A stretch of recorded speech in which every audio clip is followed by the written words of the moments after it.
talk about something else for a second. So how's your daughter, Chris? Let's clear She's, this. It's just in case we're live. And Buzz didn't tell us. She's up at my parents' house, so I don't have to see her for a month. Oh, okay, good. See, we changed the subject. Everybody got this stuff out of their system. It made me sad though. Where's the chat? All right, are we live? We are live. Okay. So, hello everyone, and welcome to the second season of Second Sons, episode 2. So it's the second episode of the second season of the Second Sons. That is a lot of S's. Knights of the Hollow Hill episode. This is 222. Oh yeah, the 222 episode. As Buzz likes to repeat, my English skills are poor, so that many S's is just really driving me crazy. So we are back. We now have the full crew. The band is fully back together for the first time in our second season, aka the second episode. So I'm going to just say, as always, I'm Roy Rogers, formerly of the New York City Meta, currently of my apartment Meta, with the sweet bookshelf Al and I bought. And Glazer's here, but he doesn't get to talk. Sid, how are you today? I'm doing really good. Happy to be back for episode 2, man. It's summer, so life is pretty laid back.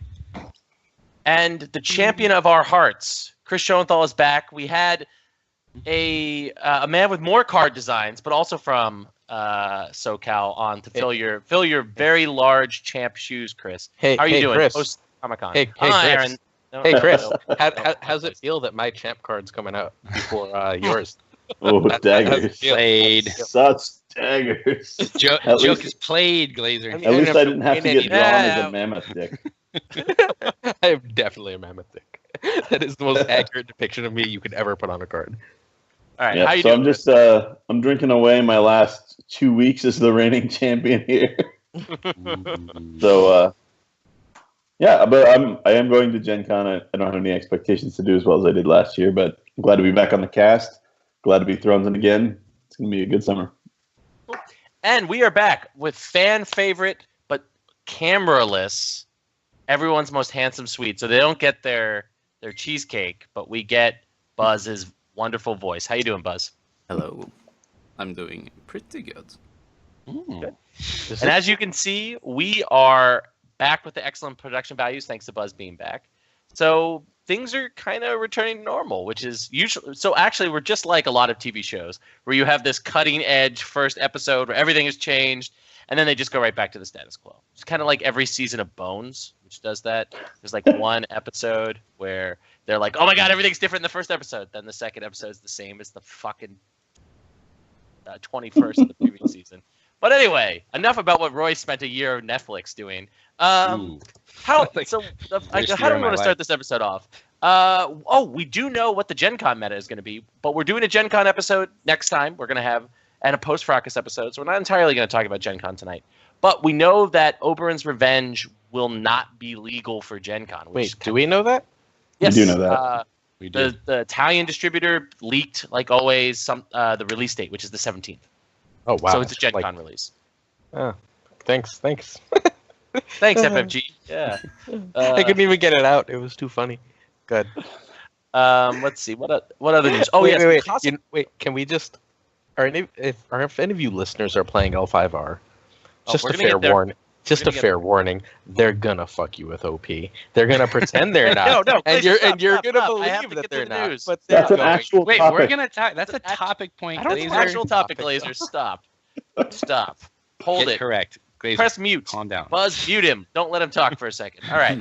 So the other big thing of this announcement means that we're most likely not gonna have Valor. This is something Aaron will have an opinion on.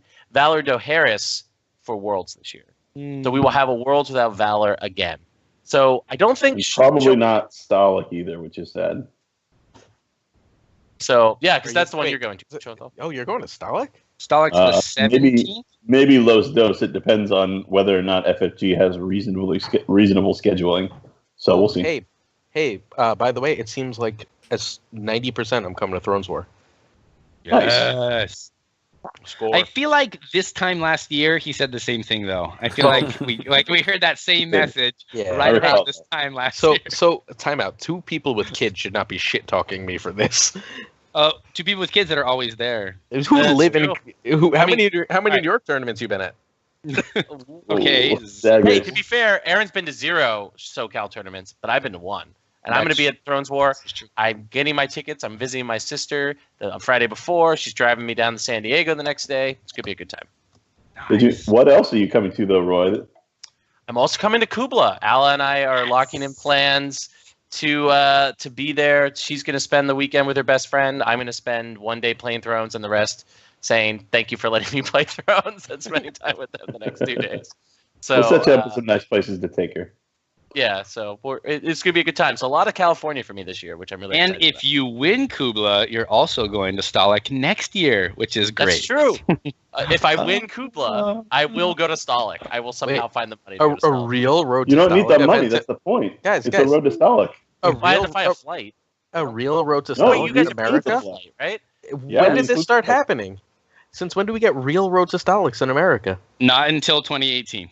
Yeah, the first one. Wow. I won. Hey, to give Brad credit, the winner of Hardhome is going to Stalik. So, hey, there we go. Give him that. He's not paying for them to go, but they are going. They are going. They're not paying. That's hilarious. All right, let's move on because I can't deal with that. All right. Well, I do want to briefly congratulate Jess for winning Hardhome, which is a big deal. Absolutely. Jess has been, Chris is the flashy one, but Jess flies under the radar. But Jess is better. Got it. Yes, if Jess is has knocked me out of a variety of cuts, including twice in the Thrones War draft, which was quite frustrating. So Jess is an incredibly kind person, but a killer Thrones player. So I'm very happy to have her representing Team America. She's the only American with a bye, so the pressure's on Jess. You've got to help represent Team America because we got to show the Europeans that we have the best meta and their meta is competitively hollow, right, Buzz? That's how it is. Yeah. Did she also earn a bunk in a room with 20 Eastern Europeans? I hope that was the situation. Here you go, Jess. You're right about. Hey, it's actually 19 Eastern Europeans and Sandy. Got it. Perfect. Well, Sandy's got to win before he can do that. All right, and we'll see. He's going to Fracas. He'll be joining us in the next episode. Sandy's going to Stalik. He's just, not getting a bye. Do we know what names Jess is bunking with? I don't know. I don't think we know. I'm going to see her at Gen Con, so I'm assuming with Chris. Did Chris get it? Is Chris going as well? I think he's trying to talk to them about that because obviously he doesn't get the ticket that she got. And it's so late in registration. And it's sold out. So I'm hoping they're going to accommodate him, but I haven't heard back yet. If not, he can go for moral support, right? They can put him in the moral support corner. He can go to they Paris can put him in the with plus my one wife, corner. so that'll be good. You know what he should Sounded do? weird. He should go dressed as a cheerleader. And just straight up all weekend. I mean, look, somebody's not going to... If Chris just shows up at the castle, there's got to be someone who doesn't show up to Stalik, right, Buzz? There's got to be a few people who just can't at the last minute, right? Yeah, sadly it's been like that, a few people missing, up to 10 some years, I think. That's, yes. But not the 70 open seats like we had at Worlds last year after they pre-regged. No. So actually I don't have a Joust ticket this year, but because I gave it away to a metamate, I only have a melee ticket. So I am hoping that someone drops. Otherwise I will do video content from Stalik. Nice. All right. Let's see. What other news stuff do we have before we talk about the topic that Aaron was trying to bogart? I don't even know what you're talking about. So, do we have any other news that I'm forgetting here? It's Jess won Hardhome. Did you want to talk about the next box release? Oh right, yes. We are the Second Sons because we are the second podcast of Aaron and I, and technically Dark Knowledge when this started. So. And Buzz with Buzz. Sorry, he does. Buzz's beard isn't here, so I can't remember that he. But anyway,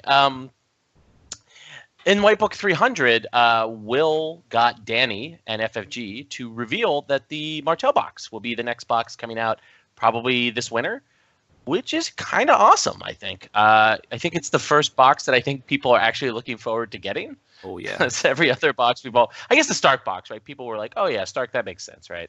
No one really complained that it was the first box, but it was Lannister people complained about quite rightly. I was one of those people. Night's Watch people complained. So I think the trajectory is kind of interesting, though.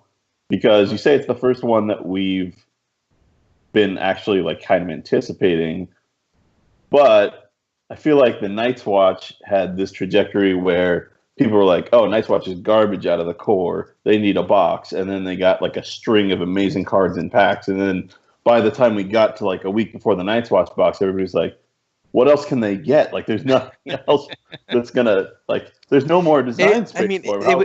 How can they get any a really good Jon broken? Snow and a bunch of builders? No, That's what they got. It was that. And to Danny's credit, like the box didn't like further break them that much. Like there wasn't another Haunted Forest type card in there. But my point is that it's entirely possible we have 8 months between now and then that Martel's going to get some cards along the way that propel it, and we're just going to be like, wait, really? Martel's getting cards now? Like, I think Martel's almost right there anyways. They've gotten a lot better competitively just in the last 3 to 4 months. That's just because they're still behind, but they're not that far away anymore. But I think FFG is like this, right? I mean, the playtest schedule is long. So they kind of think, okay, Martel next because they do need a boost. But then it's going to be 6 months to a year later. Yeah, I don't blame them for that. I'm happy Martel's getting. I actually would probably. Well, no, because we haven't. I'm really interested in the Martel box being next because it definitely blows up those of you, including myself, who think that it's done by popularity of factions. Like, because let's be honest here. Now, among book readers, Martel remains a very popular house. Like, I think House Martel is great in the books, but the show has done no favors to House Martel, right? Well, I think Martel was not in the show. They're not that great in the books either, though. I'm going to even take umbrage with that. Not that great in the books. I'm trying to be. You're very wrong. They're the best in the books. They're the only place in Westeros that you could live at all. Like anywhere else, it's like. I was expecting the Targ box, like 100%. Like we got Stark, we've got Lannister, we got Jon Snow. What do we need? What's the other pillar of the show? No Barra, right? No Barra. Danny. We needed the fire to the ice, is what you're saying? Yeah, we needed the fire to the ice. Like Danny, Jon, the Stark children, and then Tyrion, right? And Jaime. Like those are the characters. And also dragons, presumably. Like full grown. Full grown ones. We're still playing with hatchlings. I know. Well, it's a good thing. It's a good thing there's no event that triggers off them, so we can just not play them. Wait a second. Hey, it's dragon cards, so the expensive ones can still be used to drag. Yeah, I know. So, but just no stand. Do you really want to kneel a 7-cost Drogon to drag somebody? But maybe. I don't know.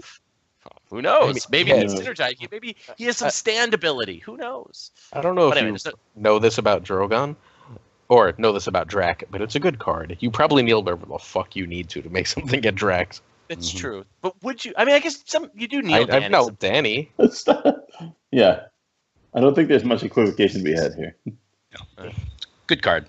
Dracarys is a good card. This is what you watch Second Son for, folks. Yeah. In-depth analysis like we're deep diving into Dracarys right now. Look, it's the good second now, best kill spell in the game. Probably will be good later. Second best kill spell in the game. Second best kill spell game?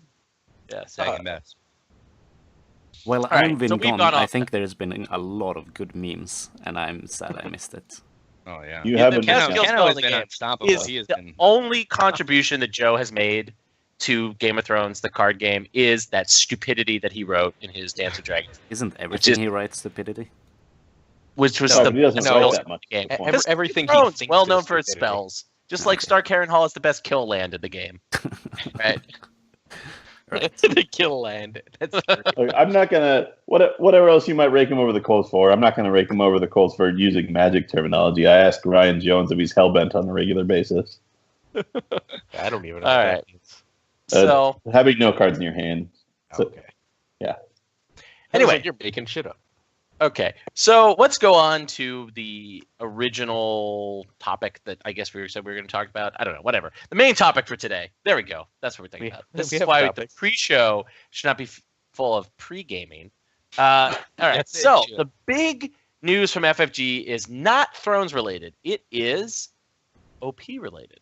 FFG has started to roll out what it's going to be doing for Legend of the Five Rings, which blows out of the water anything that they did for the rollout of Thrones 1.0. There's going to be a 2.0, 1.0 or 2.0. Excuse me, 2.0. CCG. Fill in the blank. Any Thrones, I guess the CCG, maybe, I don't know. But anyway, Game of Thrones 2nd edition, to be clear.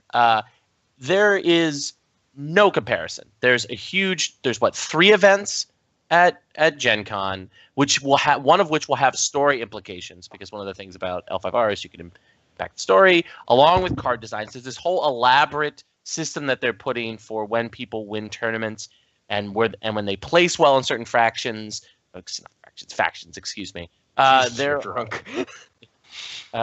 There are, like, you get rewarded for doing well in Crane. So when you show up at tournaments, you get announced, hey, this is the best Crane player in the tournament currently here, and all kinds of really interesting things. Very elaborate. Crane. Hang on, What? what's Crane? What are you making One of shit the up for? factions. I just picked It's one of the clans. Okay. like lion. They're all based on, animals and stuff. But anyway, Did you just call lions and cranes mythical animals? No, you just said animals. Animals and Oh, okay. stuff. So Okay. And they're Only mythical one animals. of them's mythical. There's a unicorn clan. mythical. There you go. Right. oh my god. I completely lost my thread here. Anyway, fucking fantastic OP announcement about L5R. So I think why don't we just talk about that in general? So, like, what do we think about the fact that, 2nd edition's rollout was supposed to be the biggest rollout in FFG history, and it really ended up kind of not being, let's be completely honest. And now L5R seems to be getting the real deal. How do we feel like that? Of all of us who, we're here, we were all 1st edition players, and we all made the transition, and several of us were there at Gen Con.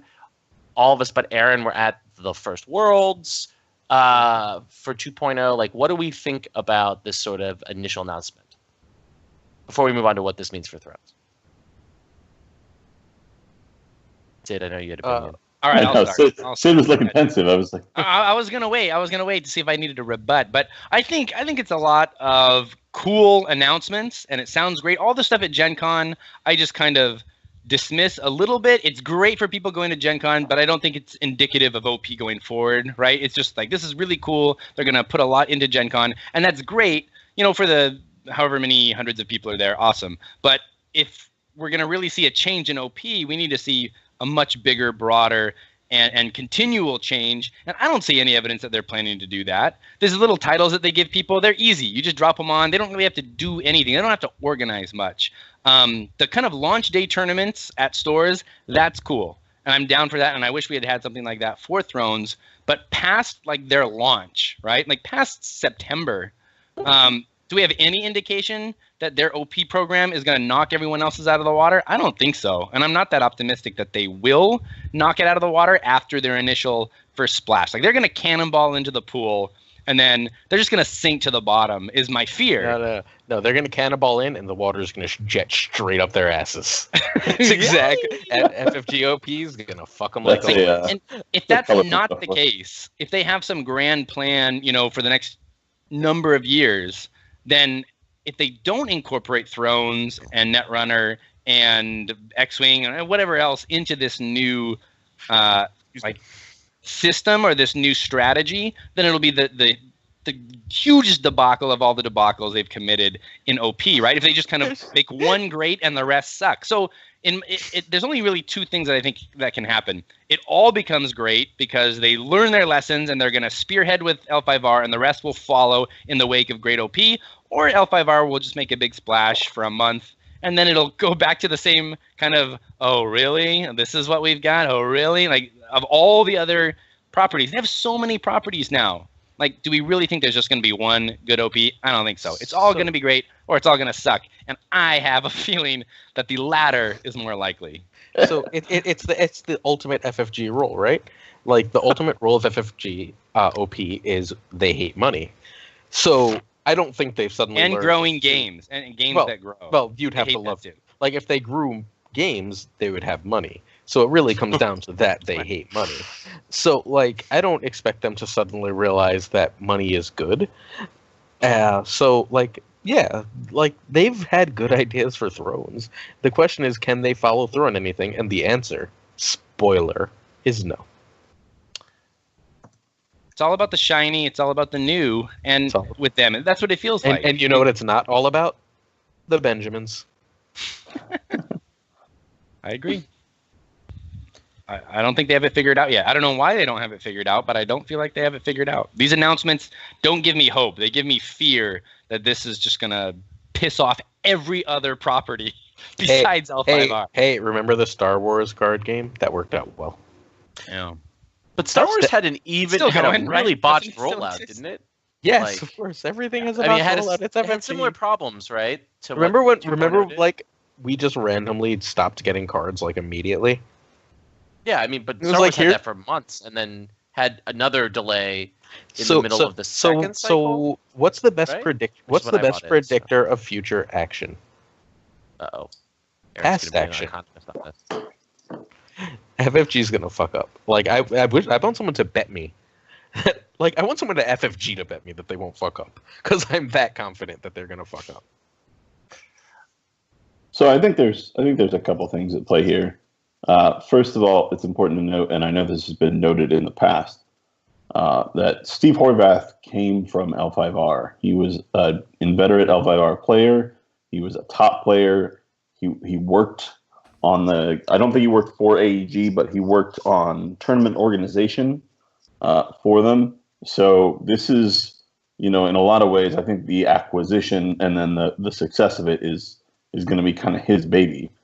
I think that a lot of the stuff that they've shown already, I agree, is kind of like one-off, like let's get the excitement going and then we'll see where it goes. But it's also going in some kind of odd directions just by necessity, because obviously with all of their other properties, they can't directly, take player input and put it elsewhere other than in the form of a single card that, the champs get to make.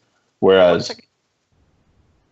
Chris, that's not true with Android because they own Android, right? They don't own Netrunner, the game. Like the game so I guess in that case, that's fair. But in that case, they've chosen not to do that. Yeah, that's the thing that's interesting to me. Which is odd, I agree. But I think that it feels like the Netrunner community isn't necessarily all that story-based, whereas obviously that's just absolutely integral to L5R. It's just part of why people play L5Rs, for story prizes, for affecting the future, for affecting their clans. There's a lot of clan loyalty, which I naturally, as a Jamie player, have no interest in. Yeah, how's that going to work going forward with an LCG model? Why even be loyal? I mean, why be loyal in CCG? There isn't pressures. Why? I mean, you'll have all the cards, right? Why be loyal in Thrones? We still have Thrones loyalists. No, we don't. Do we? I guess we used to. Why does Stark always have like European perspective? Because that's what the real loyalism is. Buzz. What? It does Buzz does you were clan does faction or house loyalty still exist in Europe? Like, are there still top level players who still only play one faction though? Like Thomas Albeck. Thomas. He said he was going to change, and he didn't. He likes Tyrell as well, but there are absolutely people who play maybe a very narrow amount of factions, of course, and also there are still the true loyalists that play only one house. But I've seen more and more of the ones that I know were loyalists go over to play 2 or 3 at least. Yeah, I feel like they're like the RUSs. And so here's another thing that... Really? Nobody? Ouch. Rodents of unusual size? I just don't understand why you dropped that in there. Because I don't think they exist. Good. But they do. That's the whole thing. Aaron gets mauled by one. Yeah. That's very clever. Now shut up. See, now we're playing off the movie lines. Way to go. But another thing that I saw that actually Tom Malucci just brought back to my attention was, have you guys seen this bit where there are essentially mandatory agendas for each faction? That bit seems really weird to me. So, and you'll have to play it in any kind of if you're playing, play, right? If you're playing in organized play, so presumably official FFG events, Oh, right. Your clan will have either a seeker or a keeper role for one of the elemental rings, which is, from what I can tell, essentially a mini agenda that has deck building restrictions or changes in some way how you're building your deck. And from what it looks like, for an entire year, your clan will be set with exactly one of those, and you'll have to play that one. And I can't imagine that working out well. That sounds terrible to me. Like, I mean, you imagine being like, all right, I won Worlds with Lannister Reigns. Everybody in Lannister has to play Reigns the rest of the year. Like, wait, what? No. It's kind of like it's not as restrictive, but it is it's like not restrictive that, as that. I think it's kind of It's interesting. not as restrictive, but No, because they're equal, right? Like the keeper and seeker. Because there's the keeper and seeker, right? So if you win with Lannister, right? So the person who wins with Lannister gets to be the first to choose, and then the person who came in So the person who came in second, if their faction sounds like Quidditch. Yeah, it's like Quidditch, right? So let's go off worlds here, right? Like, or so possibly Calvin Ball. It was Joe versus I can't remember the Italian gentleman's name, but who came in second? Giovanni. He was Giovanni. Yes, he was playing. You just guessed Giovanni because you heard Italian. Way to be stereotypical. These two of these gentlemen were at Worlds, so they have a much greater chance of knowing him because they've seen him in person.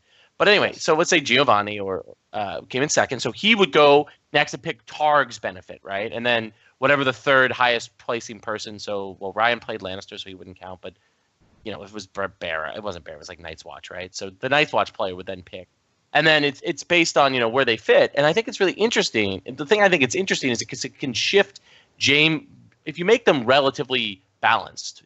So you have, if there's 8 factions, 4 get a benefit, 4 get some sort of minor drawback. It can shift Jaime players around. Well, how does the card pool of Lannister interact with what Joe had chosen? How does the card pool with Targaryen interact with what Giovanni chose, et cetera, et cetera, et cetera? As long as the benefits aren't like auto win if you play Lannister, it could actually be interesting. I think. I don't know. Yeah, no, it's fair to mention that you're correct, that they don't seem like they're agenda level effects. They're not defining your deck necessarily. They're just improving it. Like, I think the one in the rule book let you get 3 additional influence points, which lets you play like more out of house characters basically, and then some other minor effect too. So you're right that they're not necessarily breaking, like the Lanny Reigns example was hyperbolic. I admit that, but still, it's so different than anything we've seen at all from FFG. Like, the closest we've gotten recently is the 3 Forks vote, and that's not that close. No. But it is. I mean, if we're looking at L5R, I think the fact that the Tyrell box is that it's in the Tyrell box, which is about a year turnover, which is very fast for FFG design, does show that the choices will be able to come around. Chris has mentioned Trident is a great transition point, unless other people have broader stuff that they want to say about this. No. I mean, I guess the only broader thing I would have to say is, hopefully this is successful and they realize that this is things like this.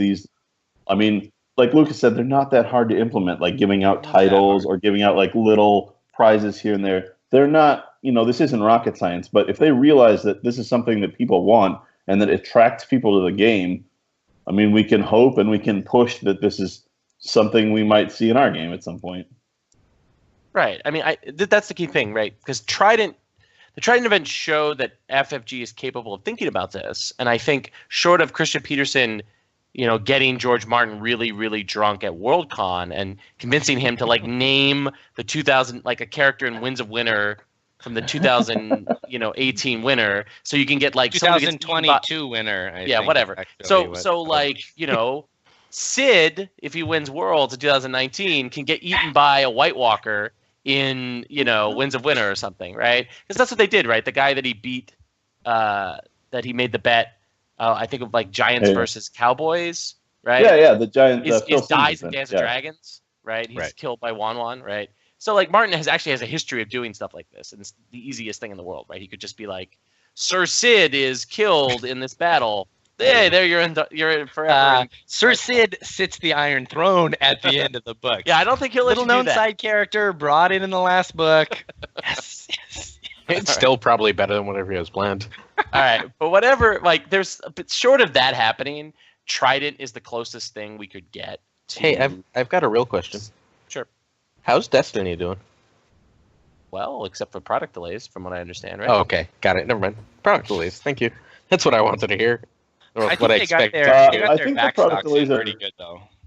Yeah, I don't think the product delays are happening anymore. I've seen multiple Facebook posts from stores in my area saying, "Hey, we have product now. There's no more of this like 6 packs a day nonsense they had to do for a while." Is it still super hot? I don't. Yeah, I think It's still pretty hot. definitely being played all over. I don't know if it's super hot. I think it'll be interesting. There are a number of cash side events that are happening at Gen Con, and I think the Really? attendance at those will be pretty telling as to whether or not the game is going to stick around or not. I mean, Yeah, here's we the need thing, to remember though. to talk about that after Gen Con. Yeah, I mean, we definitely should. Here's the thing about Destiny, right? And is that because it was hot before, I think it can be reignited when The Last Jedi. Like, I think if FFG actually times a set release with when Last of the Jedi comes out, that Sure. will really move product again. Because Wait. Oh my There's God, going to be a Rey Last is Jedi? The Last Jedi, right? Isn't that the title of the next? That You're is. right. Aaron's being obtuse. Aaron's trolling. Troll. Oh, sorry. Roy's drunk. It's easy. Well, I'm just more easily confused. Am I saying the wrong thing? No, you're So, correct. so back to the broader point. Like, so what does this mean for Thrones? Like, I have a very negative assessment of what this is going to mean for Thrones, but I want to throw it out to you guys first before I do that. I don't know. I think Thrones has withstood the test of time more than any other game that FFG has, right? It just kind of keeps on going and keeps on trucking. And maybe that's because it's got enough people that work there that kind of want to see it continue. That might be it. And if that ever changed, if kind of our biggest champions for the game ever left, then you could see it maybe fade away. But I don't think any of this is really that bad for Thrones. I think Thrones is a great game, and it continues to be a great game on the mechanic level, right? You could say the card pool is not where it needs to be or whatever, but it still is maybe the best game they make, in my humble opinion. And I've played almost all the games, and if that continues and there's still a few people there that support it, I really don't think we need to worry. Like, Thrones may be small, it might be 2, 3, number 5 on their list, but it's always going to be a good game. I think they'll continue to support it in one way or another. So you're saying it's definitely not number 4. Maybe. It's 2, 3, or 5. Maybe. But Yeah, not 2, 5, something like that. Never 4. Never 4. Lord of the Rings will always be number 4. Will it? Is it even 4 4 right now? rings to No rule way. them all. 14 maybe. There's a lot of FFG properties now. Well, but we're talking about pure LCG. I mean, Arkham's been selling like crazy, so it might be up there. Has it Well, really? not even LCG. How about Yeah. just organized play games? Like, I mean, there's a like lot. crazy might be a relative term for a cooperative game. Right. Yeah. Very... It's been selling out at the stores in both Philly and New York, though. So I don't know. Yeah. Sure. They order like 2 packs. I guess I don't know. There's a ton of packs. They don't have the fucking Red Wedding at the store in Philadelphia, which is constantly driving me crazy. Going, you got the Red Wedding yet? They're like, no. They're like, Roy, we'll tell you when we have the Red Wedding. And then the Reigns of Castamere starts playing. Roy runs out of the stores, gets chopped down. Yeah, but I'm really not that worried about the future of Thrones. I think it's still bright. We're still moving up, and we don't even have our deluxes out. They're not just going to stop. We're fine. I mean, OP will continue to suck, but I don't think it'll get worse. Yeah, no. Right? Oh, And I think okay. and, like, All right. Okay. So hold on. I'm happy with where we are right now. I'm okay with it. We've hit I the will- same equilibrium we did in first edition, right? We're I just will like bet we're waiting for the card pool to get there. I will bet you a round of beers at KubaCon. All right. That Wait, from around now to for KubaCon, just the 2 of us? FFG There's a OP. lot of people who go to KubaCon. How many people I will is this bet round? you. I said you around. Okay, around. All right.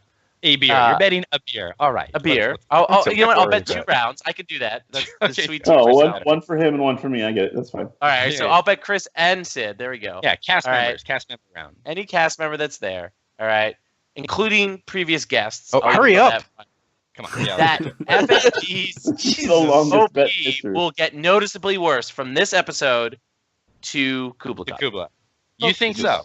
I think yeah, FFGOP will get worse. How could they get worse? Because they'll That do doesn't something. seem quantifiable. They'll just do something stupid again, and everyone That's will. the best because then you can't lose.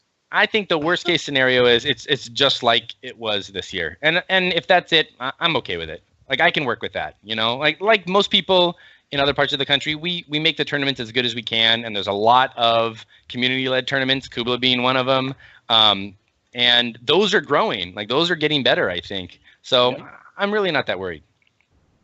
I'm not worried about the community. You're gonna owe me some beers, son. That's fine. I don't mind that. I'm not worried about community run tournaments. That's why this is a shitty bet. Hey, if anyone's still actually in the chat, can you give them something worthwhile to bet? Because that is a fucking useless bet. A bet that no one cares about losing isn't even worth making. So if the chat can come up with a better bet, we'll do it. I'm not gonna do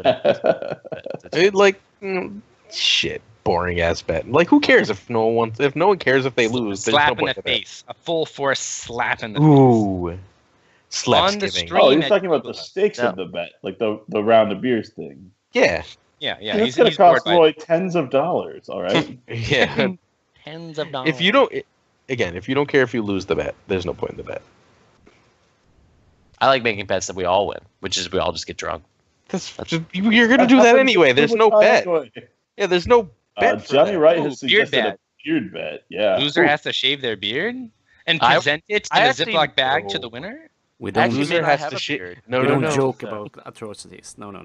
The loser has to shave half their beard. My scrawniness is going to be gone in September. So there's only one more Suns episode with me having a beard. So why are you shaving?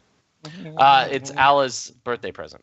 She hates the beard. What? Oh, she hates the beard. Oh my. Oh well. So I can't blame her. It looks scratchy. It looks scratchy from here. It's because she has the beard. I don't know. Yeah.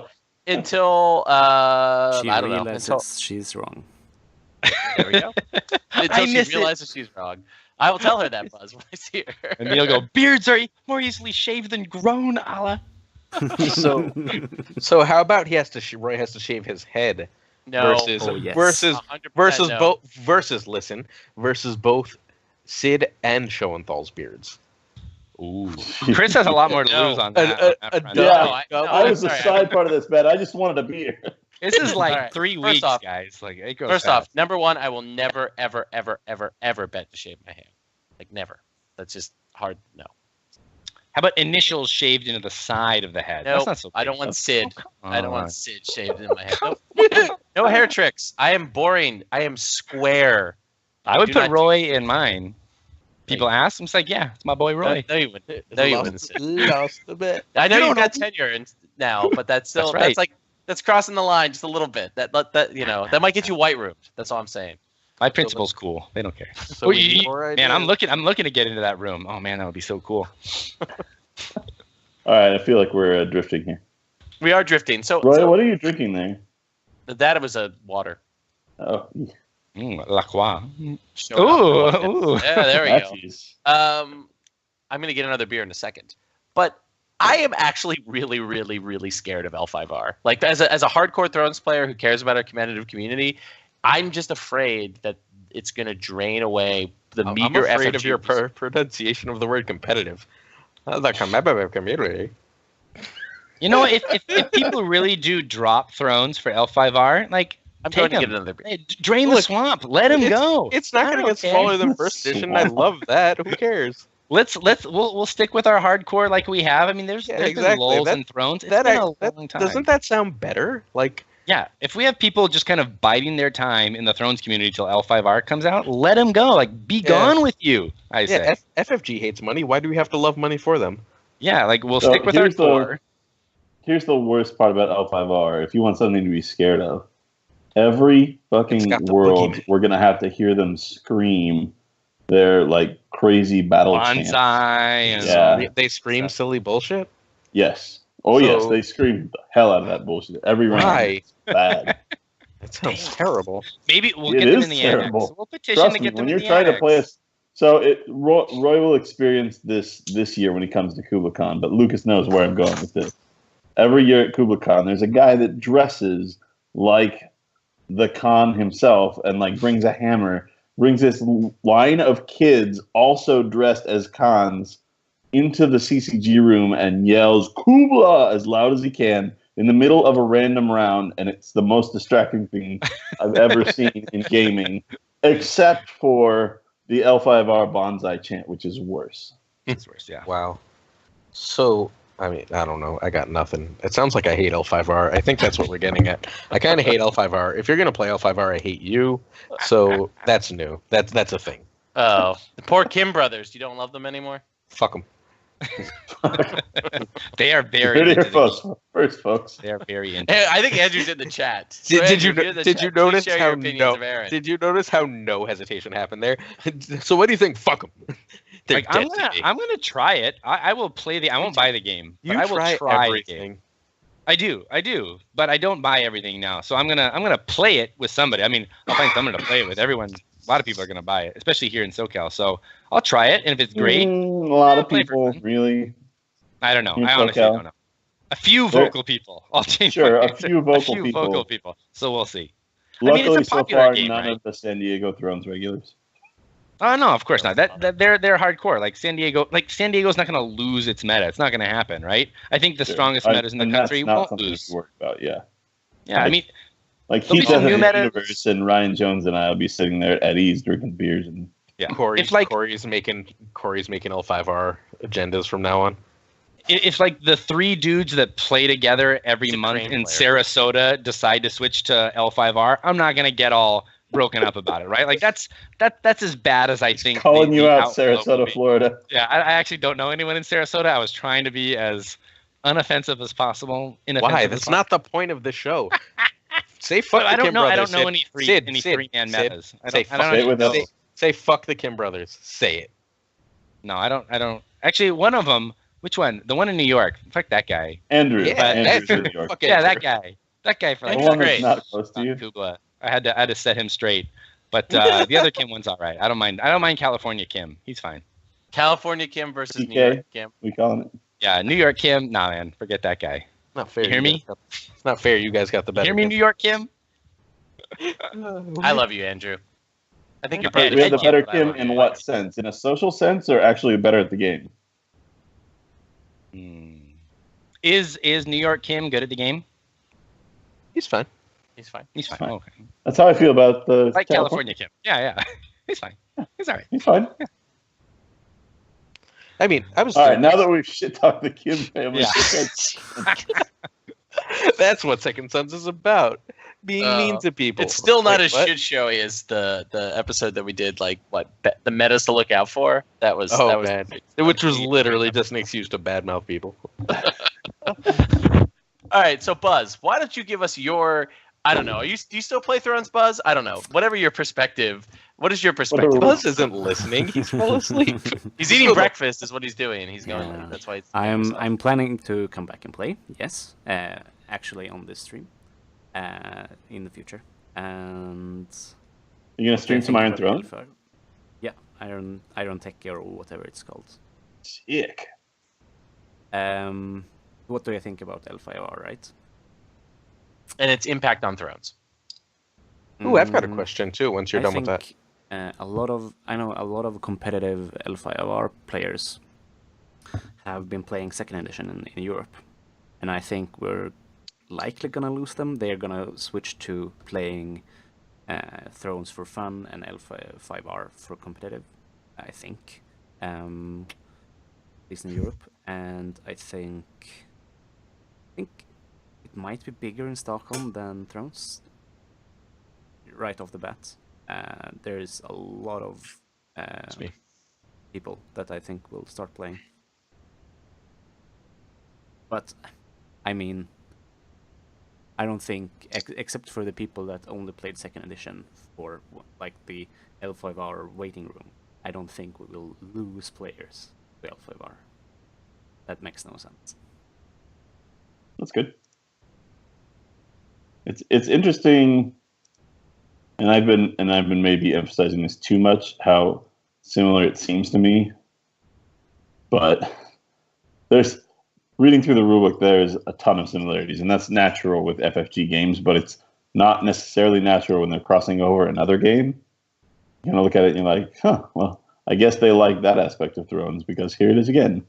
They did put Nate in charge of it, so That's the one thing that like makes me kind of want to play it is I love Nate. So yeah, I'm pretty sure I will play it, at least try it, like Sid said.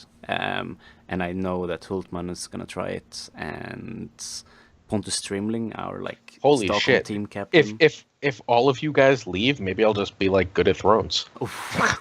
no, It'll be great. All the good Thrones players leave. Maybe I'll get like a second champ card. I have no doubt in my mind that we You have to will, travel if we each start playing That's L5R, that we will play both games.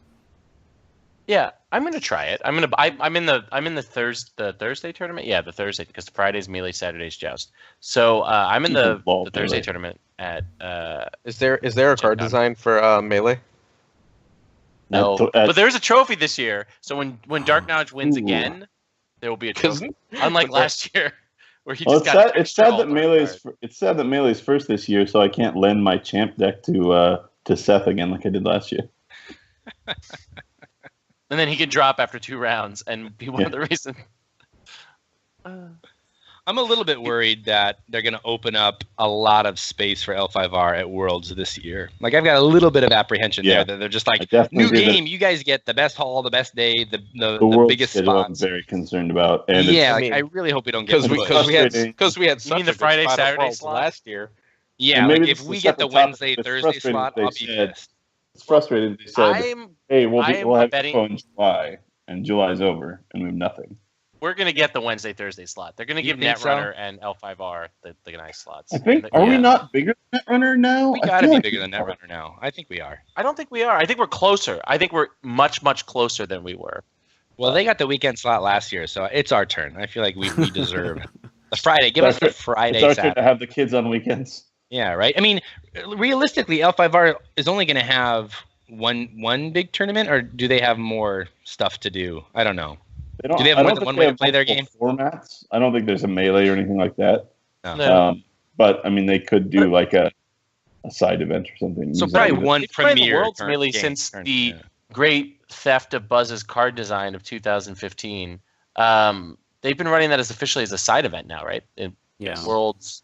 Yeah. Right. There has not been a 2.0 melee world championship that I know of. Like that maybe they call it that, but there was It doesn't have a card design. It doesn't like. It doesn't have a card design. There were like 40 people last year out of the 200 and something that played, or high 180s or whatever that we had for Joust. So the disparity between Melee and Joust at Worlds was much larger than it has been in years past. And the draft was bigger. I heard more people were drafting as well at Worlds last year, right? Yeah. Like, Well, I wouldn't even mind the if they put draft them on was the a same cool day. on-demand format too, so that helped. Like the on-demand like 8-person pods and go. Like the prizing wasn't amazing, but it was. Yeah, I find those less It was exciting easy than to jump to. I Well, agree. I I would think like that- to see a 2015 style like World Championship, like actual Oh, yeah. one again. But Well, I know Ryan in particular does because he would like to get it. I can't imagine why. Yeah. Okay. So what was your question, Glazer? You were like, I have another point. and Oh then yeah, we got to no, try. it's totally off topic. I don't care about this topic anymore. I know you don't. So not Chris, Sid, and Buzz. If you were going to Gen Con, what would your deck be? No, this is no. Is this another this is not topic a we're talking Gen about Con? later? This is literally something We're We having have a Gen Con Con episode next episode, Yeah, but that's just before the Gen week Con. of Gen Con. So but it's I won't be timely. on, so whatever. Oh, you won't be on, but I'll Sandy be in will be Columbia. taking your place. We'll have another. Really, you're gonna do obnoxious New York- Sandy without me, you asshole? Yeah, Hey, it's you who can't make it. yeah, it's not our I'll fault. be in Columbia. All right. You should just Skype in Whatever. from Columbia. Do they not have Skype in Columbia? I don't That's all I'm fucking saying. know what they have in Columbia. For sure, I they know have that. Skype in Columbia. I know Probably that. Just saying. better internet than Americans, so. Yeah, Probably. we have Probably. the worst internet. Better infrastructure. So save it. I'm not going to Gen Con. I wish I were, but I'm not. But if I were, I have no idea what I would play. So I'd have to think about that. I'm not You even have like 2 I don't weeks to even. think about it. Okay, because I didn't even And, insert that thought in my mind. Because and by 2 weeks, who Luke, cares? I I'm not mean going. as soon as we're off the cast, you need to message me whatever your real answer is. Oh man. I mean, honestly, I just play like shits and giggles decks right now because there's Landing nothing to prepare Jumper. for. So, I mean, Landing Jumper would be one I would look at with the new cards coming out in Barons, right? There's 2 good cards. But that they're could not go. legal for Gen Con. Oh, shoot. Never mind. Then probably not Lanny Jumper. I mean, no, probably not Lanny Jumper. Like, honestly, I'm so, like, I don't have anything big to look forward to. I've been playtesting decks, like, with Valar Dohaeris proxies. Like, that's how far ahead I'm thinking, because I have nothing to play in until Worlds. But now that I know Valar Dohaeris isn't legal, I know. Well, I just learned that a couple days ago, so I need to adjust what I've been doing also. Bah. So that'll be about, like, 2 or 3 packs legal, that kind of stuff. Yeah. No, well, Tyrell box. We're going to get an entire Tyrell box likely by that time, right? So hopefully that's what they did, because the Lanny box was legal last year, right? Yes. Lanny box was not legal at Worlds. Oh, no. it wasn't. It was legal for Dance. We desperately wanted it to be legal because the jumper deck was awesome. But we're looking at Tyrell as an October crossing release, jumpers. Right? Yeah, it would be. So it would be. It's going to be Tyrell August. is fourth quarter, is what they've said about the Tyrell box. It's fourth quarter, so it's a total coin flip whether it'll be there or not. I mean, nominally, because they haven't missed a month yet, so it would be an August release of Pack 5, a September release of Pack 6, and then October box would be Tyrell box. October. They didn't take I think a break. it'll be legal. They didn't take a break between. World starts November 1st, so it can't be like late October, right? It's got to be mid.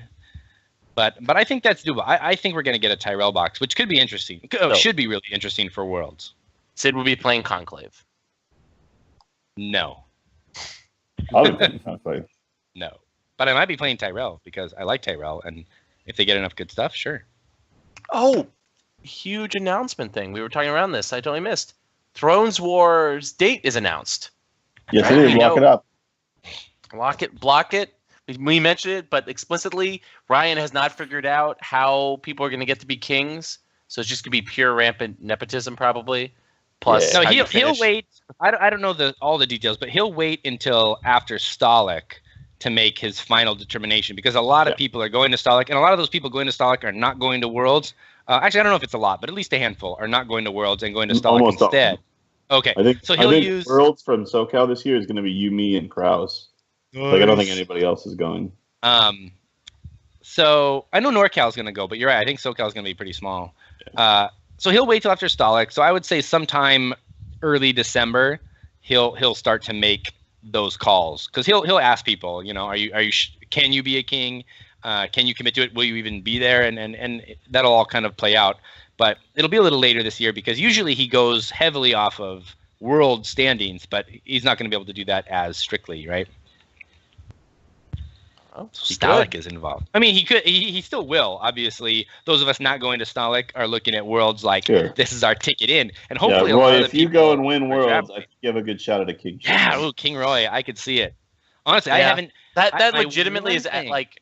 I may actually try really hard to make the Worlds cut, because that could lead to me getting to be a king. It's like a legitimate prize. I actually look at my performances throughout the year and I think, is this good enough? Like, is this king level play? Like, here's my one thing I've done this year, and it's not great, but I have made the cut in every official tournament I've played in. Okay, but I haven't won anything this year. So how many is it's not that, enough. though?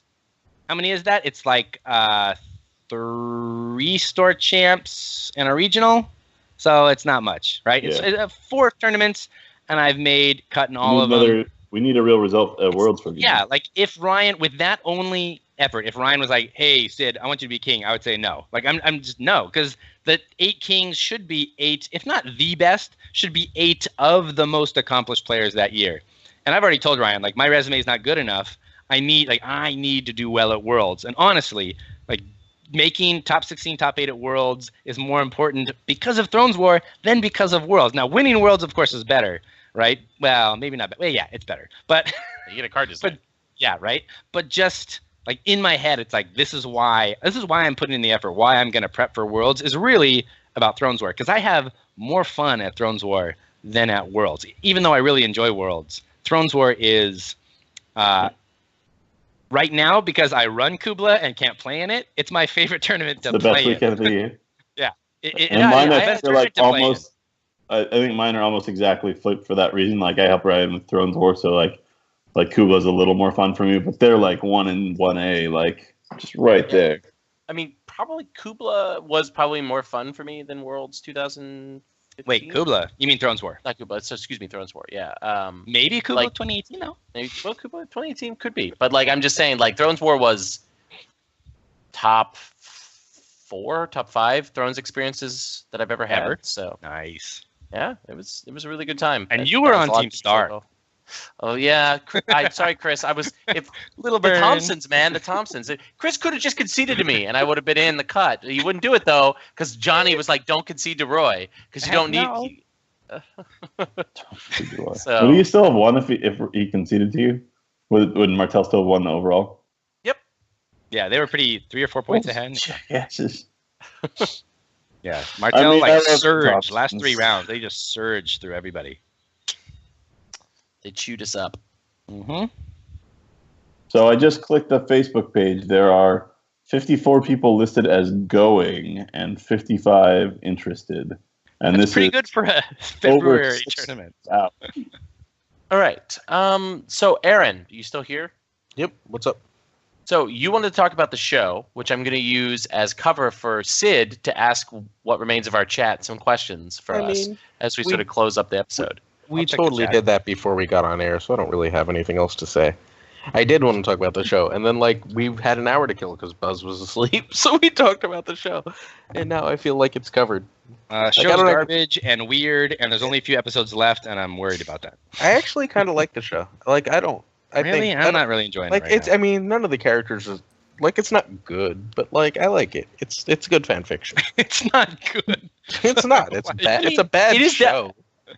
I mean, it's it is definitely show. good. It's just not. Fiction, but I mean, what have we got? We've got this short season and one more short one. Like, they need to start hitting us with the good stuff. I feel like we are just slow rolling to the end here. Are we going to get 3 good episodes at the end and that's it?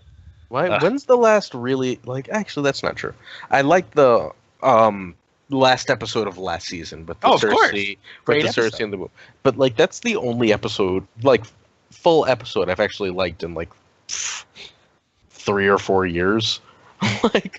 Since I liked the second to last episode last season also. Those were 2 really good episodes. I don't remember it off the top of my head. It was the battle of the bastards. Oh, I hated that. I thought that was terrible. Yeah, that was not great. It was John was an idiot. We knew it was going to happen. It was great. You guys are high, right? I don't know what's wrong with with cinematography, but it was just boring and predictable. Cinematography. Oh, you mean yes, John that's what wasn't I going to die a second time? Of course he wasn't. But there was no suspense. He was a complete moron. We knew exactly how the battle was going to turn. It was disagree completely. It was predictable. I mean, of course we knew how it was going to turn, but there was suspense. There was drama. It was the only real nitty-gritty medieval battle we've had in the entire series. And that alone made it great.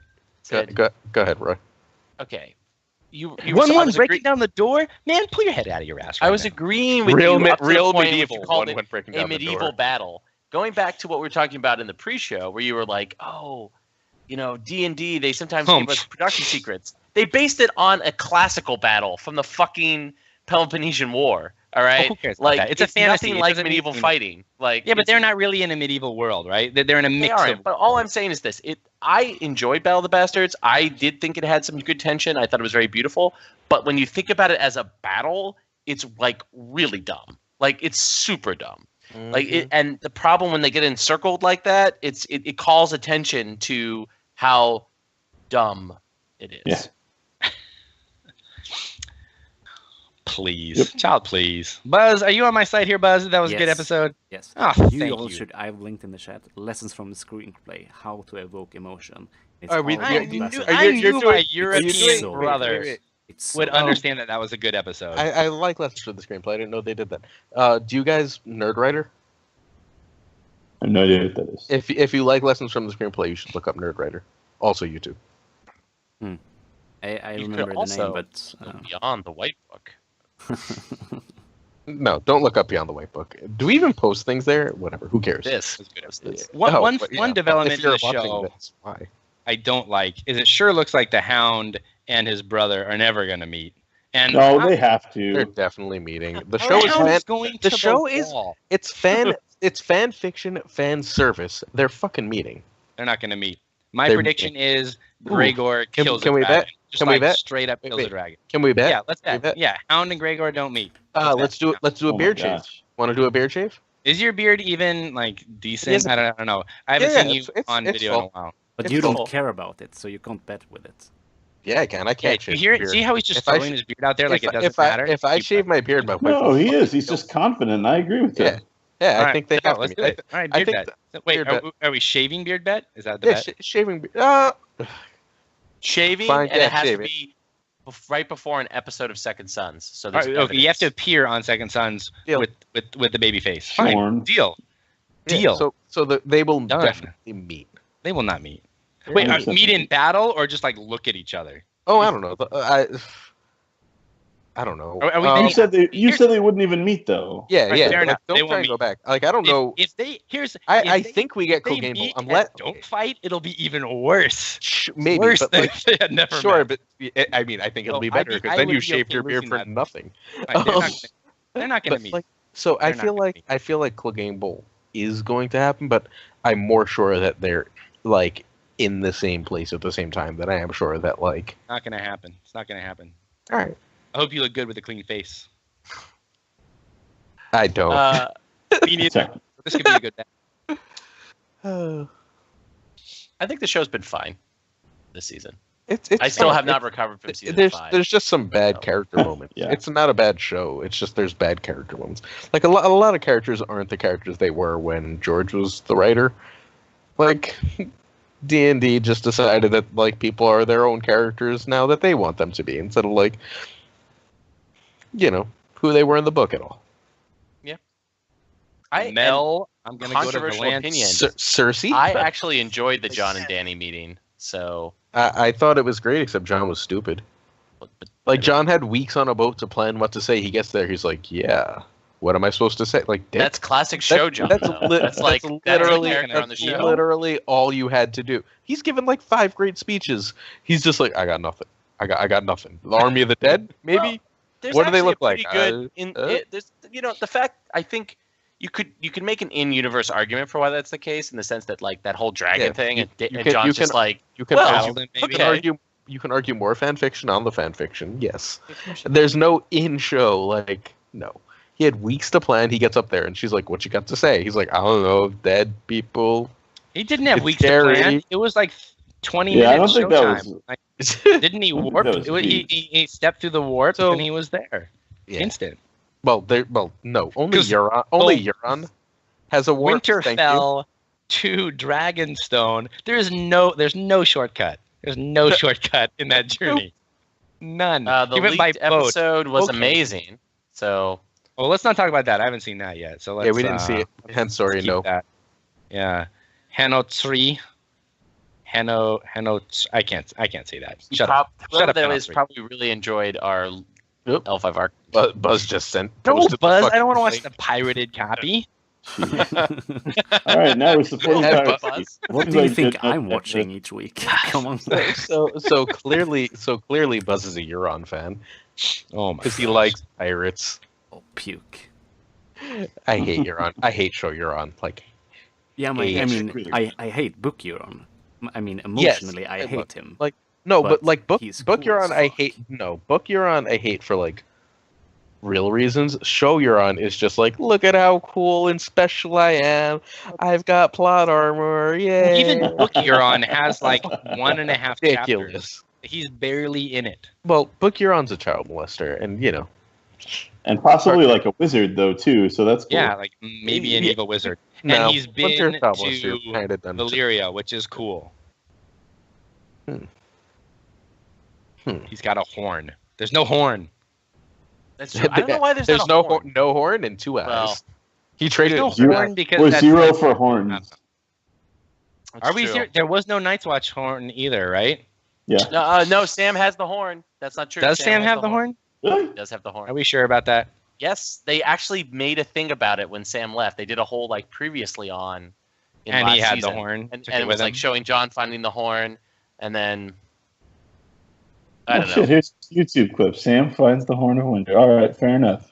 Not fair. Okay, so there is a horn, but is that going to get back to the wall in time for it to be something? Well, I mean, who knows? Like, there's a whole elaborate theories from book readers about like Euron and that horn, but I doubt the show's going to go in. So, but I mean, theoretically, they do the ways to arrive. Euron is like still Jack and Hagar and things like that. Those are fun. No. Euron is Dario, who is Benjen. That is the best. If Yurio was actually Dario, I would forgive an awful fucking lot right now. Like just that's that's the stupidest plan ever in the show. But like I would be so happy. Benjen so is everyone in my heart. So he's there. You know, it's just Benjen. Have you ever seen them in the same room, Aaron? I mean, I've also never seen Sid and Schoenthal in the same room. So really, I have. Roy has. Yeah, and you've seen me in a room with you, so you know I exist. And I've been in a room with you. Them, right? Ipso facto. QED. Wait, were we really, Glazer? You were never at the same worlds that Sid and I were both at? I'm sure. No, yeah, Glazer stopped going before I started going. Or did you ever go to Worlds, Glazer? I went to Worlds at least 1 year, for right? 2 years. I went the year Alvaro won and the year Brett's won. Okay, so I was at both of those. We were all at both of those. Yeah, but I was really drunk. It doesn't count. And not doing well, I think, also. No, I went 4-2 both worlds. I made the extended cut 1 year. The year Brett's won, right? And then you didn't. And the other. What was the Stark put to the snow quarter against Seth? Right? And the year before, I lost to 2 people. They were Ryan Jones and Alvaro. Those are decent. All right. The overall champion on the and resume. the world champion. Aaron only loses to the best. I'm usually pretty good at only losing to good people, but good people crush me. Nice. That's not necessarily true. It's true enough. All right. Looks like we don't really have any questions from the chat. So, do anybody have any sort of final thoughts before There's only like 4 people in the chat. Like it's. I know. Yeah. Well, we're an hour late, so I've got a question. Episode. Who do you think is a secret Targaryen? Wait, in the show? In the show or the books? In the show or in the game? Ooh, we're in the game. In the game, among the player base. Okay. In the game, it's a little secret Targaryen. Wait, in the books? In the show? Pick one. I don't fucking care. Secret Targaryen. Lance has a question. His question is question ... So it's not really a question. Come on, Lance. Hit us. This is probably Lance from NorCal. Got to be. Yeah, Lance Virginia. All right, good talk, everyone. Good talk, Lance. All right. So anyway, are there? You mean like there's more secret Targaryens? I don't get it. He's really asking you this question. In the books, is Tyrion a secret Targ or not? Is he a bastard son of the Mad King? Mm-hmm. No. All right, we got a no from Sid. Buzz. What? I was is Tyrion a secret Targaryen? Wait, here we go. Lance has a question. Is attendance to Thrones War, does it seem more important to you guys than U.S. Nationals? So is going to Thrones War more important than going to Nationals? Oh yeah, I say that with a great deal of love, Patrick. I mean, it's more important than Worlds. Yeah, I would also. It seems like a weird comparison. Like it's probably we'll say, how about for people not from the West Coast, right? If you're thinking I want to travel out to the West Coast for a tournament, I'm and say you're thinking Kubla, Thrones War, and Nationals, right? Those are the 3 big ones on the West Coast. Kubla's not even on the list. Well, now that it's Road to Stalik and you get to go to Stalik, maybe the Stalik part, but like without I'm not saying it's number 1. No, it's not that I don't like. It's not that I don't like Kubla. It's that I don't really want to deal with the fucking convention. Like I'm not traveling across the fucking country. You don't have to though. That's what's great about it. It's not the kind of convention you're imagining at all. Yeah. All right. I've only ever been to like New York. So, convention. as someone who's seriously considered all 3 of those tournaments, Thrones War is like up here. Like, honest to goodness, if something came up and I had to choose monetarily between Worlds and Thrones War, I would pick Thrones War. Like, it's more interesting. Instantly. It's more interesting. It's more intimate. It's entirely just Thrones. It's it's a very unique. That sexually, by the way. Yeah, it's just amazing, and Ryan does a fantastic job. it's not just the tournament, right? You get your team works together. There's a lot of bonding going on with that group of players. Like it's really a unique experience in Thrones, unlike anything else there is. Yeah. I hear it's intimate. Very intimate. Very intimate. Well, getting less so. I have to say, like having as a king. I don't know. You were a king before, Sid. Before it got big, right? Yep. So like, what are your feelings on like 4-person teams versus these like 8 and 9 mega teams that we're at now? It's certainly less intimate in that you've got a smaller crew, but I don't know. Like like last year, I was the Tyrell King, and we were really tight. We were all playing practice games online. We were, we set up like a group, a Google group, and we talked about decks. So I don't know. I didn't see a big difference. It was just about the same from the 4, but to I think we had 8 this last year because not every team had the full amount. But this coming Thrones War, if it's going to be more like 12-person teams, I'm not really sure where the numbers are going to eventually fall. But if they do get that big, I could see a little bit of that kind of tight team mentality fading. But I don't know. I think it's up to the king. If the king makes the effort to bring that group together and really keep them kind of tight and strong and make it a fun experience, I think if the king does that, it'll be fine. So is there a reason not to do 16 teams? Wait, 16 teams? Oh! That's interesting. 2 of each house? Mm-hmm. And you know that going in, so like, do you overbid on the first one, or you know what I mean? Like, it adds a bunch of extra strategy. That would be some fun disparity between like, oh, am I gonna like, Targ A goes for $40 and then Targ B goes for like 10. Yeah, and like, how do you Targ A feels like an idiot because their team's so much worse. If you got big enough, you might want to consider that. You should bring that up to Ryan. Maybe like he'll like it. So I'm hoping that he'll watch this episode and hear it himself. Well, I can just say as someone who played in a team, like I think, I took the Stark things very seriously. It's the only thing I played All-Star Championship season to get myself ready to play Stark. Second thing is, I think we had a very good community. I mean, we didn't probably do as much like internal testing as you guys did with Tyrell, but I think everyone shared deck ideas. Because Stark's terrible. What are you gonna do?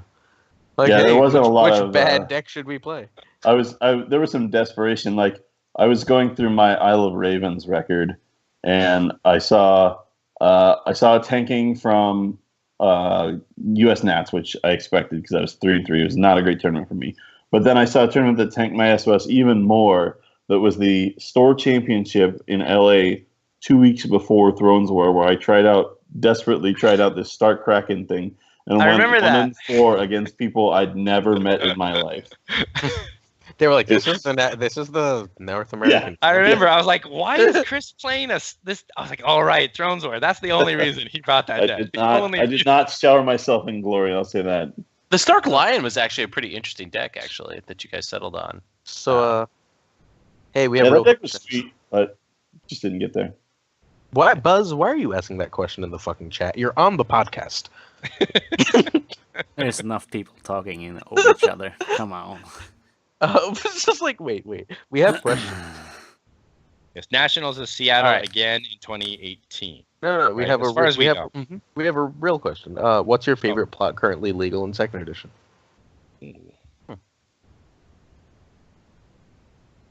I don't remember the cards at all. Favorite plot in Second Edition? Can you search? Time of Plenty. It's Time of Plenty favorite plot? Who's this Time of Plenty? Is your favorite ice cream flavor vanilla? Yes, vanilla with extra with extra. So it's either Marched or Valor. Like, I don't know if it's Marched or Valor, but it's one of the two. Oh, you know what it is? I take it back. Blackwater. No. I love that plot. It's not the best. It's my favorite. It makes me happy. I hate dupes. Making all the dupes go off all those it almost always works. Feel good. Yeah. Like, look, it's not the best. Like, if it's the best, Valor or Marched, right? But it's my favorite because dupes and saves are for stupid people. Sean's all agreed. End episode.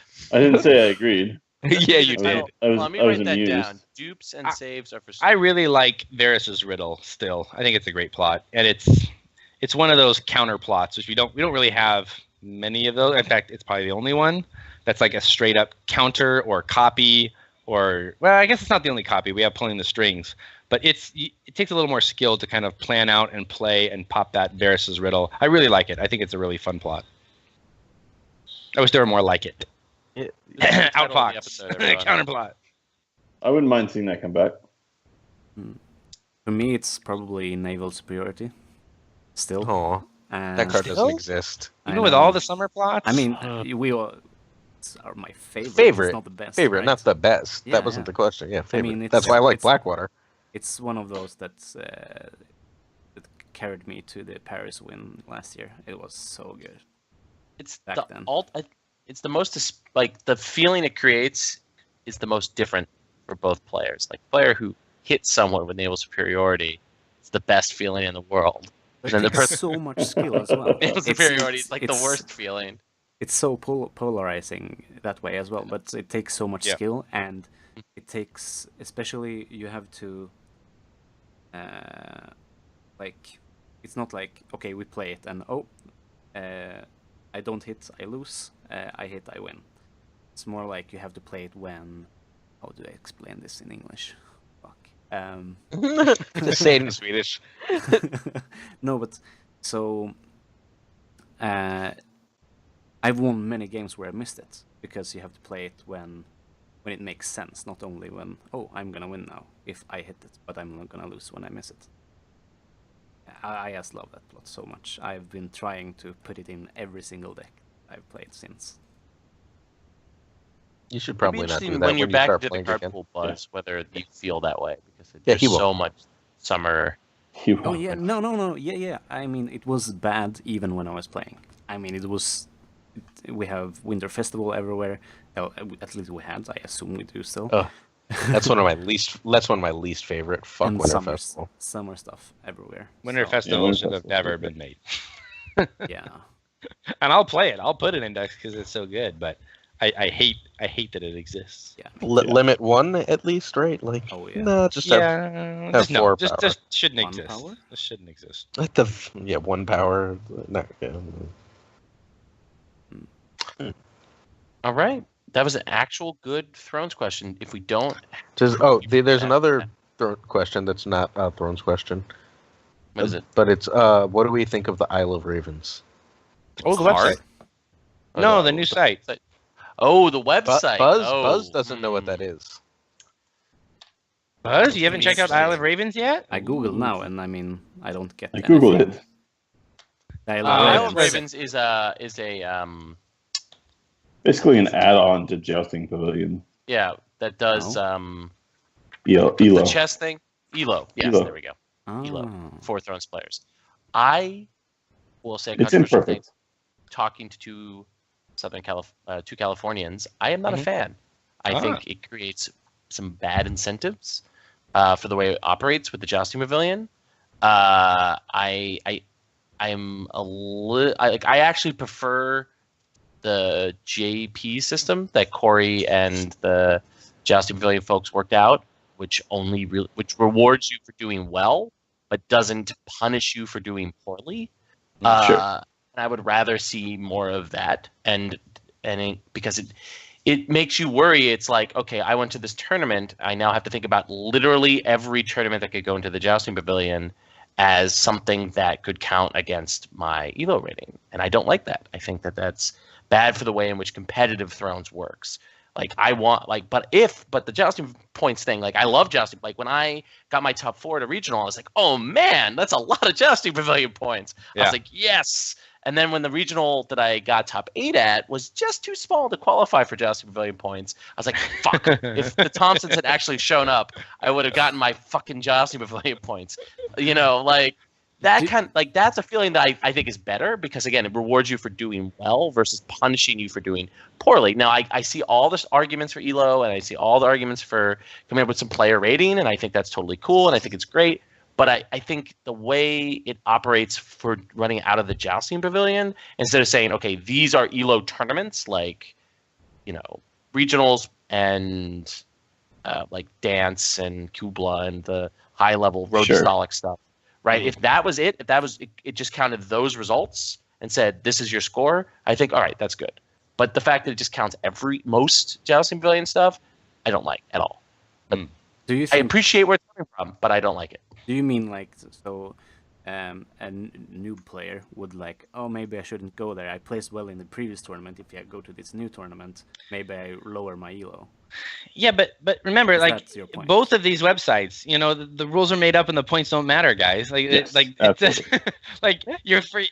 You really think there's anyone who's like, I could totally attend this tournament, but if I don't do well with my janky jack, my ELO is gonna suffer. Like, there is no one in the community that thinks that, right? So, really? Okay. Point of order. We had Johnny's joust, his goofy restricted list tournament for his birthday, and he offered to put in like alternate names for people, and only one person took him up on the offer, and I lost to that person, which I was a little frustrated by, but. It's actually funny because it turns out, if you look at it, his real rating was lower than a baseline like normal person. So that it worked out for me, but it was a situation that created a little bit of like feel bads. I will concur with that, and that's not even like I can see including store championships, but I get Roy's point that maybe if there was a way to selectively, opt out as a tournament, I understand. I was listening to the final Annals episode today, and they were talking about it and wanted people to be able to opt out individually, which, I don't, like Lucas said, the points don't matter, so I don't care that much about individuals opting out. But if you could click opt out as a tournament and still use the software to run your tournament because it's great software, but then not have to have those results, registered, if you want to call it that, that would be something I would be interested in. Yes, tell that to Petter. I mean... He's so responsive. Sure, and I mean, talking to him. Yeah, he absolutely is, and he's, from what I can tell, talking to Brad and Alejandro, he's been amazing to work with, and I think his product is great, and I think that the work that Brad and Alejandro did is great too. Absolutely. And I don't think I would ever not play a deck I wanted to play because of my rating or anything like that. So I don't think. But maybe that's just on an individual. It's individual basis, and I think to me it doesn't matter as much when there's sort of like you and Sid and Chris represent two polar opposites. Like Sid doesn't really care that much about how people perceive his record. He's just going to be Sid and he's going to do Sid things, and that's awesome. And Chris, you're the North American champion. Like you've won a card design. At the end of the day, if you spend a year tanking and not doing well in competitive thrones, you're still Chris Schoenthal. You're still 2016 national champion. But there's a whole group of people who are competitive players that are in between that. Sure. And if they're trying to make a name for themselves in the community and say, hey, I'm a good player whose opinion may matter or be judged, that's where ELO comes in. Right, at least the way we but does a lot of space between Sid and Chris. There's a lot of space. Like I definitely, when I'm looking through the Facebook group and somebody says like I had a guy before U.S. Nationals that was telling me that Rattleshirt's Raiders was a garbage card and I shouldn't play it. I didn't go immediately look up his Isle of Ravens record and be like, oh, should I listen to this guy? I have my own formed opinions, and I hope that other people do too. So I don't think that people are using it as a trend-setting thing. Maybe. I don't know. Maybe I'm wrong. Maybe that's just my perception again. Do you have counterexamples? Because I'm genuinely curious. I more have examples from other communities that I've been. He has emotion. He has pathos, motherfucker. He doesn't even have anecdotal evidence. He's gonna tell you how he feels. This is his lizard brain. Okay, all right, but it's an impossible thing to prove. It's an impossible thing to prove. No one's gonna be like, oh, I think that guy. I think that guy's an asshole because his ELO rating is. I would accept even anecdotal evidence or examples. Roy, do you have any anecdotal evidence? I have lots of anecdotal evidence of people worrying about their score and placing in games I have played consistently throughout my life. On Isle of Ravens? Not Isle of Ravens. I'm talking about other rating events. Oh, yeah. Like people want to do well. Sure. But I And mean, judging Isle of people Ravens based just on- is a record of how well you did in all the tournaments, and it does give you a number based on all those things. But if you won 4 tournaments and were, goofy and tanked 3, like, I don't know, does it really make a big difference? Does for your rating? Maybe I'm speaking from my own perspective, so maybe if you're like, no, my ELO should be higher. It's like, well, like you're not. It means nothing. Like it's an interesting. Okay, so here's the thing. Okay, so but it doesn't mean anything. This is the thing. Then why do we have one? If it doesn't mean anything, But why Roy, do we have one? Because it is Brad an and interesting Alejandro data were stream to bored. study. Okay, Yeah, so Roy, like this is Okay, just Alejandro was they're bored. like, It's let's fine. see if we can Then do this. Alejandro could have made one for himself and released it. The fact that someone released it and we're talking about it on this podcast right now means it means something. Like that's Yes, cool. it This is the means humanist something. in me. Roy, This is the It's humanist like in a me. cool thing. It's just a cool thing. If it Roy. does become something that changes the way people fundamentally approach the game, this little like fun fan made website, then I will examine those changes with you, Roy. But I don't think it's ever gonna go beyond that.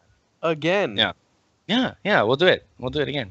Elo. But like, is the downfall of Thrones really Isle of Raven? Come on. No. Is it even gonna have a Alejandro negative calls impact? the FFGOP, as we've talked about many times. So Yeah, like, I've never looked at Isle of Ravens. I don't even care that it exists. Like, good for people who like it, but like, why does it matter?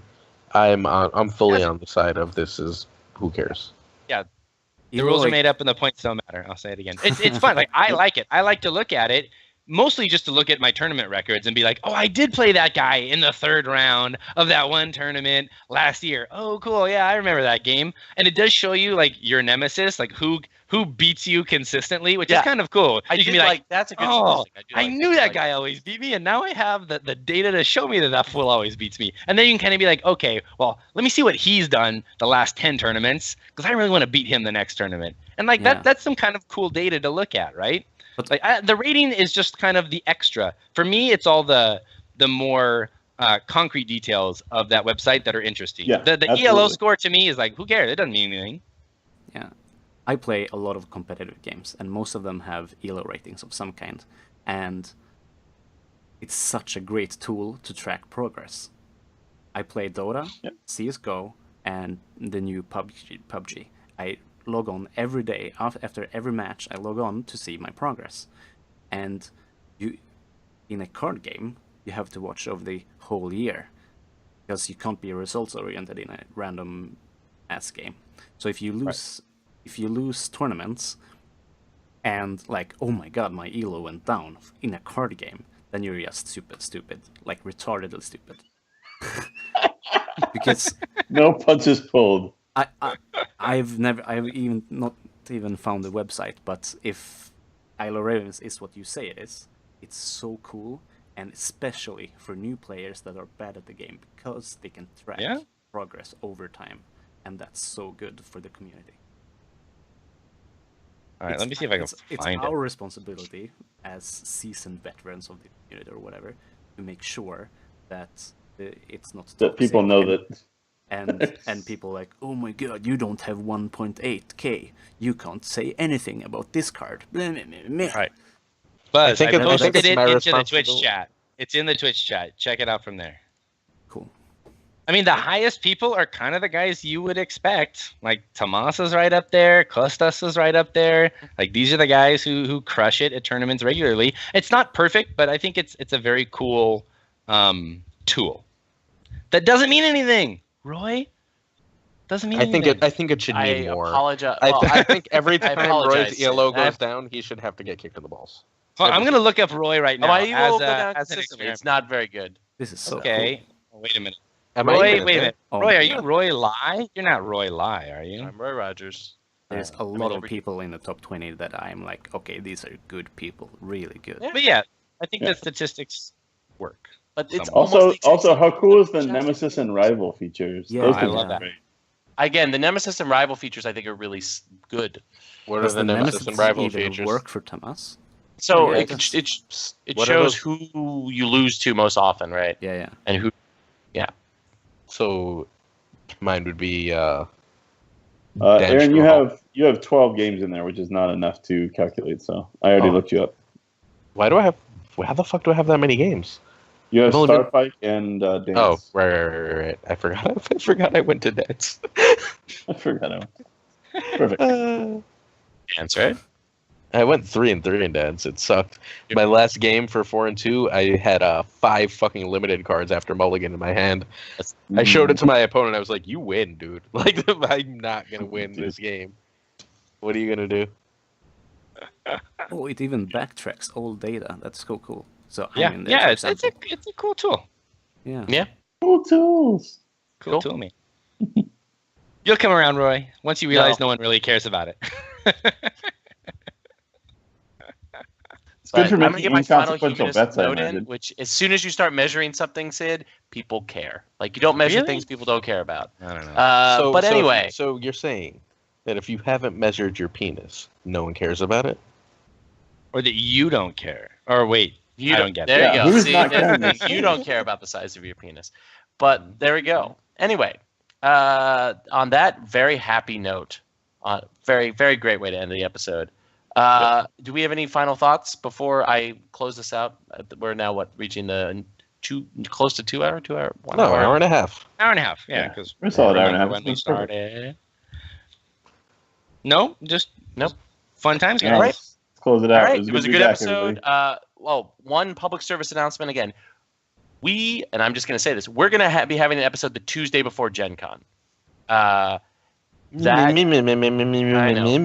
We will not have Aaron Glazer. We will be joined by Sandy, who will be giving us a post-fracas update about the European meta and where it is and what that has to do with Gen Con. Because we used to have a European on the podcast who could do that, but not anymore. A lot of euros. So we come will to have Gen Sandy. Con. I'll be joined, I believe, by Sid. Right? You're still off work at that point. Right? I'm here, man. I'm not going to Gen Show Con. it all. or Will you doing be able to anything. make that Tuesday? Tuesday, yeah, I'll be there. All right. So it'll be us, Buzz, possibly Yeah, as sure. well. Yeah. So it'll be us plus Sandy, no Glazer, who'll be in Nicaragua. So Nicaragua, really, you racist fuck? You stupid cracker. Cambodia, All right. right? Cambodia? So anyway, wherever he'll just not be on Second Sons. Dear white So I don't like people. Cut the episode, Buzz. people.